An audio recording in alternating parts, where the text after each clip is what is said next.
오늘은 좀 서론적인 부분을 다루고 나서 말씀 읽는 것을 들어가도록 하겠습니다. 사실 우리는 오늘 본문에서도 느끼는 바인데 한 가지 느끼는 우리한 느낌이 뭐냐면 왜 밥 잘 먹이고 이 짓 하냐, 요셉이 왜 지금 이렇게 행동하나, 왜 자꾸 이것을 거듭해서 행동하나. 우리가 계속해서 살펴봤던 게 뭐냐면 지난번에 야곱 때도 살펴봤던 게 계속 두 번 반복하는 모습들이거든요. 근데 요셉의 시험도 두 번 반복되고 꿈도 보면 계속 두 번씩 반복돼요. 이 형들이 절하는, 그리고 부모 해와 달이 절하는 이때도 꿈이 두 번 반복될 뿐만 아니라 그 환관장도 두 번 꿈꾸고, 그리고 바로도 한 가지 꿈을 두 번 반복해서 꾸고, 근데 요셉의 시험도 두 번 반복되고, 이 반복되는 거 안에 계속되는 강조가 있는 거죠. 하나님의 의도적인 어떤 가르침과 보여주고자 하시는 성경의 의도가 지금 거듭거듭 확인되고 있는데, 요셉의 이 시험하는, 형들을 시험하는 듯한 이 두 번의 반복에는 어떤 의미가 있는가. 자칫 우리가 큐티할 때, 우리가 말씀 묵상할 때 왠지 그냥 가족사의 그냥 다른 사람의, 타자에게 일어나는 가족사에 있는 시험처럼 다가오고, 이 말씀 통해 우리가 더 깨닫는 부분이 좁아지기 쉬운 그런 장면이 아닌가 싶어요. 그래서 굉장히 현실적 질문은, 요셉 왜 자신의 신분을 밝히지 않고 이 시험을 하는가라는 기본적인 질문이 하나 나올 거고요. 또 우리가 깊은 곳에서 한번 우리가 또 여기서 우리가 질문하고 싶은 한 가지는 뭐냐면, 요셉은 형들에 대한 분노가 해결됐을까? 아니면 지금 이 장면이 그것에 대한 안갚음을 하는 장면인가? 아니면 요셉이 꼭 형들에게서 확인하고 싶어하는 것들이 있어서 거듭해서 지금 형들에게 이렇게 시험하는 건가? 이런 질문들을 기본적으로 우리가 할 수가 있어요. 그리고 또한 그 다음에는 진짜 성경 전체가 하나님이 요셉의 연약함이든지 아니면 안갚음이든지 상관없이 이걸 통하여 하나님께서 우리에게 꼭 알려주고 싶어하는 그 가르침은 무엇인가? 이 질문들을 해나갈 때 이 본문에 대한 해석들을 해나갈 수 있습니다. 근데 오늘 본문에서는 44장 4절 보면은 그 중요한 하나의 또 키가 나와요. 이런 해석을 어떻게 해나갈지. 그들이 성읍에서 나가 멀리 가기 전에 요셉이 청지기에게 이르되 일어나 그 사람들의 뒤를 따라가서 그들에게 이르기를, 너희가 어찌하여 선을 악으로 갚느냐. 이 선을 악으로 갚느냐, 이 단어가 요셉의 나중에 이것이 반복되는 거 아세요? 형들이 이제 요셉 앞에 두려움으로 떨 때, 마지막 아버지 야곱이 죽고 나서 이제 요셉이 우리에게 이제 보복할 것이다라는 두려움 가운데 말했을 때, 하나님께서 악을 선으로 바꾸셨습니다 라고 말할 때 표현을 쓰는 거예요. 그러니까 요셉 안에 이 내용이 계속 마음에 있었다라는 것을 잠시 우리가 생각할 수 있어요. 어떻게 악을 선으로 갚냐, 선을 악으로 갚을 수 있느냐. 마치 자신의 인생의 형들이 어떻게 나에게 이렇게 악한 짓을 할 수 있었느냐라는 어떤 요셉 안에 어떤 그 마음이 그 안에 내재되어 있었다라는 것, 우리가 충분히 짐작할 수 있는 본문이기도 해요. 그런데 또한 거듭된 억울한 일을 당하잖아요. 그 요셉 또한 그 인생 가운데 거듭되게 형들에게 팔리는 게 얼마나 억울해요, 사실은.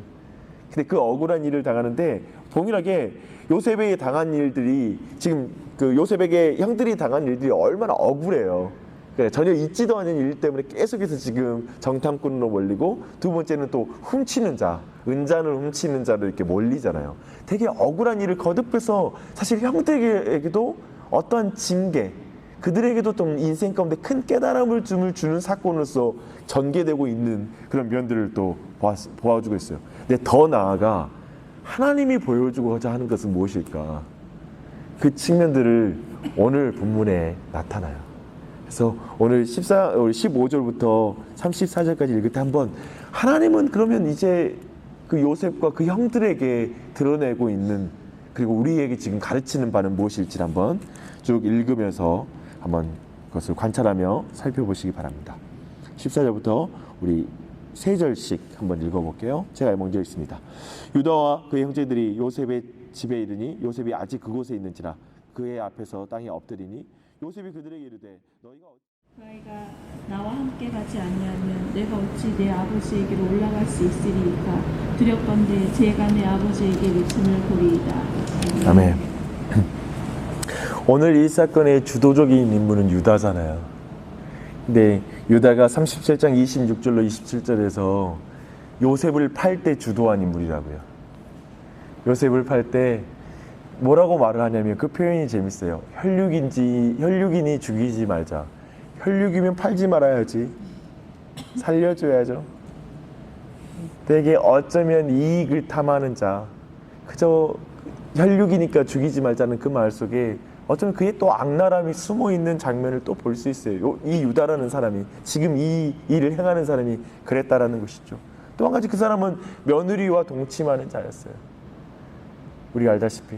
그리고 그가 정말 그 이방인과 맺은 언약을 깨고 지키지 않는, 그 복의 근원이 이방인과 언약을 지키지 않는 그런 가운데 한 여인을 비참한 자리에 가게 만든 그런, 또 그 여인으로 하여금 큰 범죄를 저지르게 하는, 어쩌면 수치스러운 일을 행하게 하는 그런 일 가운데 유다 자신이 그 가운데 쓰임 되었던, 그리고 그 자신이 또 그 형제를 떠나서 그 이방인 사람과 어울리기를, 그 친구와 어울리기를 매우 즐겨하였던 그런 아주 세속과 버타였던 그런 사람이기도 했어요. 부도덕의 대명사이기도 하고요.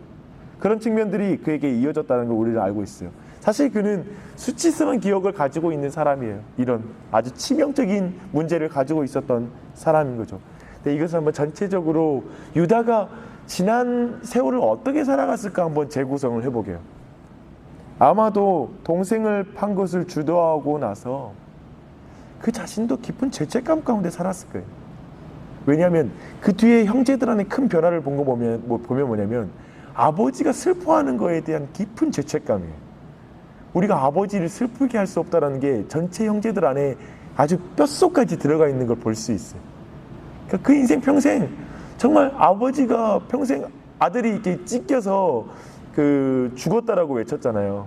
그걸 보고 나서. 근데 사실은 요셉 안에 여전히 그래도 살아있을지 몰라라는 그 마음이 여전히 있다는 거 오늘 말에도 나와요, 사실은. 그러니까 아버지가 평생 그래도 살아있을지 몰라. 사실 팔았잖아요. 그 마음 가운데 계속 그 마음이 어땠겠어요? 아버지는 찢겼다고 생각하지만 여전히 그 꿈을 포기하지 못한 모습 보면서 그들도 계속 아파했을 거라는 거죠. 그리고 아마도 이 유다라는 사람은 형제들과 정붙이지 못하고 겉도는 인생을 산 것 같아요. 그 자신이 그 형제들을 주저하는 가운데 나중에 그 이방인과 그 가나안 사람과 친구를 하면서 계속 여기저기 옮기면서 살잖아요. 그 모습 안에도 형제들과 정붙이지 못하고 그냥 그 주위를 돌고 도는 그 인생, 형제와 관계를 중요하게 생각하지 않고 가나안 사람과 어울리면서 그렇게 지내는 사람, 공동체의 중요성을 간과하면서 그렇게 살아가고, 그 공동체가 얼마나 중요한지 어쩌면 그 형제들 안에서 있으면서 공동체의 중요성을 느꼈을까요? 자기 형제마저 죽이자고 말하고 형제마저 팔아버리자고 말하는, 팔아버린 그 정도 실력을 가진 그 12족속 아니에요. 그런 어떤 상황, 그러다가 큰 실수까지 하잖아요. 그런 가운데 죄책감과 소외감이 아마도 그 인생에 깊이 자리 잡고 있었던 인생이었을 거예요. 그러 그가 사실 오늘 이 말씀 안에서 어떻게 이 사람이 이런 사람이 될 수 있지? 라고 생각하는 본문이 오늘 본문인 거예요. 16절 봐보세요. 유다가 말하되 우리가 내 주께 무슨 말을 하오리까? 무슨 설명을 하오리까? 우리가 어떻게 우리의 정직함을 나타내리까? 하나님이 종들의 죄악을 찾아내셨으니 우리와 이 잔이 발견된 자가 다 내 주의 노예가 되겠나이다. 뭐라고 말하냐면 우리와 이 잔이 발견된 자가 다 내 주의 노예가 된다. 형제들을 하나로 인식하는 거예요. 한 사람이 문제가 아니라 우리 모두가 이제 그 일을 다 노예가 될 거라고, 우리 모두 어느 누구도 떠날 수 없다라고 이렇게 말하기 시작하는 거예요. 예전에는 한 놈만 죽이자였는데 이젠 그렇게 인식하는 한 형제의 의식을 갖고 있는 걸 발견하게 돼요. 20절 말씀 봐봐요. 우리가 내 주께 하려되 우리에게 아버지가 있으니 노인이요 또 그가 그의 형은 죽고 그의 어머니가 남긴 것은 그뿐이므로 그의 아버지가 그를 사랑하나이다 하였더니, 아버지가 사랑하는, 특별하게 여기는 요셉을 죽이고 싶었던 형제들이었거든. 채색 옷을 입히는 그놈이 미워 못 베겼던, 그래서 죽이고 싶었던 형제 요셉이었거든. 근데 이제 아버지가 그대로 끼고 사는 애가 누구냐면 베냐민이거든. 더 집착하였던 아이가 베냐민이었거든요. 근데 그 아이 죽으면 안 된다고 이제 말하는 거예요. 아버지의 편애를 받고 사는 그 품을만 살고 있는 이 베냐민을 안 돼요. 그 아이 죽일 수 없어요. 라고 말하는 데까지 지금 가고 있는 거예요. 어쩜 유다의 깊은 후회가 여기에 있는 거예요. 베냐민을 아끼는 아버지와 베냐민을 아끼는 그 마음도 다 헤아리는 거예요. 그 마음이 뭔지를. 30절 31절 가볼게요. 아버지의 생명과 아이의 생명이 서로 하나로 묶여 있거늘 이제 내가 주의 종 우리 아버지에게로 돌아갈 때 아이가 우리와 함께 가지 아니하면 아버지가 아이의 없음을 보고 죽으리니 이같이 되면 종들이 주의 종 우리 아버지가 흰머리로 슬퍼하며 수월로 내려가게 함이니이다. 아버지를 향한 깊은 사랑, 아버지의 슬픔을 평생 보며 뼈저리게 그가 무엇을 느꼈는지가 그냥 절절하게 나오는, 이제 아버지 더 이상 슬프게 할 수 없다고 말하는 거예요. 그리고 결정적으로 33절 이제 주의 종으로 그 아이를 대신하여 머물러 있어 내 주의 종이 되게 하고 하시고 그 아이는 그의 형제들과 함께 올려보내소서. 이 자리까지 간 거예요. 나를 여기다 묶어두시고 다른 형제와 그 아이를 올려보십시오. 성경이 지금 뭘 보여주려고 하는 걸까요? 요셉의 시험이, 이 두 번의 시험이 궁극적으로 드러내고자 하는 게 뭘까요? 뭐냐면 요셉에게만 하나님이 일하시는 게 아니라 다른 형제들에게도 하나님이 일하셨다는 거예요. 요셉은 팔려서 억울해서 그 인생이 하나님 앞에 쓰임을 받지, 그리고 빚어지고, 우리는 그 요셉의 기사를 보면서 진짜 하나님께서 요셉에게는 간섭하셨고 요셉을 키우셨다는 사실에 우리가 정말 놀라잖아요. 근데 이 장면에서 우리 모두가 또 놀라는 거예요. 그 형들은 죄책감 가지고 양치면서 아버지 눈치 슬슬 보면서 그 신앙 잘한 거예요. 그 죄책감을 어쩌면 먹으면서 인생이 칠 수 없는 그 수치가 또 그 나름대로 하나님께서 그들을 그 안에서 빚어 오셨고, 그리고 여기까지 하나님 인도하셨다는 거예요. 이 앞에 우리 모두가 하나님을 생각해요. 그분이 얼마나 크신지. 그리고 어쩌면 이 메시지를 처음 낸 이스라엘 백성, 지금 출애굽하고 이제 가나안 땅에 들어가는 모든 그 12종족에게 너희가 어떻게 한 민족인지, 어떻게 서야 되는지까지도 가르쳐 주시는 것이죠. 요즘 창세기 이제 마지막 본문으로 가는데 눈물이 그렇게 나는 거예요. 그냥 요셉이라는 인물, 야곱 인생 이제 보면 그냥 눈물 나고, 이렇게 가나? 왜 이렇게 가나? 근데 하나님이 어떻게 이렇게 사람을 결국 이렇게 그 정점으로 이제 빚어가시나? 그 안에서 내 감정도 터져 나오고, 그리고 하나님은 어떻게 이 전체 관계, 어느 한 사람이 아니라 그 전체 안에 이렇게 선을 이루시나? 하나님이 일을 이루시나? 그걸 볼 때 되게 하나님의 크심에 대해서 막 생각이 되는 거예요. 그분의 섭리, 인생. 네, 우리 인생 한번 살펴보시라. 나만이 아니라 놀랍게도 우리 가정, 아니면 내가 정말 답답했던 모든 형제들, 모든 그 관계 안에 하나님께서 참 어떻게 이끌어 오셨는가를 생각하면서 하나님 앞에 좀 기도하는 이 새벽이 되었으면 좋겠습니다. 가장 먼저 첫 번째 함께 기도하고 싶은 건, 하나님께서 내게만이 아니라 내 배우자에게도 일하고 계심에 감사하십시다. 우리 안에 그 속상한 것은 나는 훈련 받는 것 같은데 저 사람은 훈련 제대로 안 받는 것 같은, 나는 고통 가운데 하나님 앞에 막 다스림 받고 있는 것 같은데 저 사람은 편안한 것 같은, 그 가운데 내 안에 불평이 생기기도 한 것 같아요. 근데 아니요, 배우자에게도 일하고 계세요. 배우자의 하나님이세요.